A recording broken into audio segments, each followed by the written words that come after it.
Want to sound more like a native Italian speaker? Then you need to master definite articles. Today, we're breaking down singular and plural grammar rules into clear, simple steps. Hit that subscribe button and let's master Italian grammar together. To wrap things up, let's look at the complete picture. For masculine nouns, use il for singular words like il fiore, which becomes I in the plural, I fiori. If the masculine word starts with a vowel, use el, like l'albero, which changes to gli in the plural, gli alberi. For feminine nouns, it's much simpler. Use la for words like la chiave, or el if it starts with a vowel, like l'amica.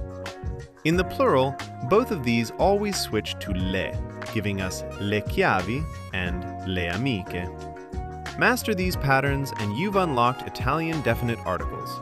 Don't forget to subscribe, and I'll see you in the next video where we tackle indefinite articles like un and una.